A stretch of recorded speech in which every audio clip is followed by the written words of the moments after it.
Hi friends, welcome to our channel random buzz. South ఆఫ్రికాతో జరుగుతున్న one day సిరీస్లో భాగంగా మూడో వన్డే మ్యాచ్ కూడా ముగియడంతో ఈ ఏడాది team India white ball cricket సిరీస్లు ముగిసిపోయాయి. ఇక మిగిలిందల్లా వరల్డ్ టెస్ట్ ఛాంపియన్షిప్ అయిన రెడ్ బాల్ క్రికెట్ మాత్రమే. ఇక ప్రతి సంవత్సరం లగే ఈసారి కూడా బాక్సింగ్ డే టెస్ట్ మొదలు కాబోతుంది. ఇక ఈ సిరీస్ కొత్త సంవత్సరంలో జరిగే రెండవ టెస్ట్ మ్యాచ్తో ముగుస్తుంది.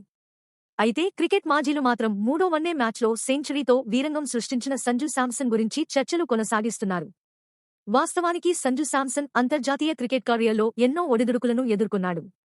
రిషబ్ పంత్తో పోల్చుకుంటే సరైన అవకాశాలు దక్కలేదనే చెప్పాలి.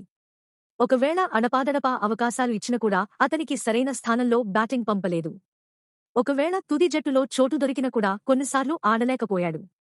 ఇలాంటి ఎన్నో ఒడిదుడుకులు మధ్య సంజు కెరీర్ ఒకానొక దశలో ప్రశ్నార్థకంగా మారిపోయింది. అయితే సంజు కెరీర్ అంతగా మెరుగు అవ్వకపోవడానికి కారణం వేరే ఉందని ఆసీస్ మాజీ కెప్టెన్ రికీ పాంటింగ్ పేర్కొన్నాడు. రికీ పాంటింగ్ మాట్లాడుతూ ఏమన్నాడంటే, దక్షిణ ఆఫ్రికాతో జరిగిన మూడో వన్డే మ్యాచ్లో సంజు శాంసన్ ఈ స్థాయిలో రాణిస్తాడు అని ఎవరూ ఊహించి ఉండరు. అందరి అంచనాలను తలకిందులు చేస్తూ ఏకంగా సెంచరీతో అదరగొట్టాడు. సంజు శాంసన్ మూడవ స్థానంలో అద్భుతంగా ఆడటం అందరూ గమనించే ఉంటారు.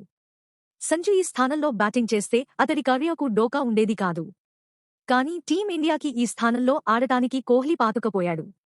కోహ్లీ అన్ని ఫార్మాట్స్లో మూడవ స్థానంలో బ్యాటింగ్ చేస్తాడు. సంజు కూడా ఇదే స్థానంలో బ్యాటింగ్ చేయగలడు.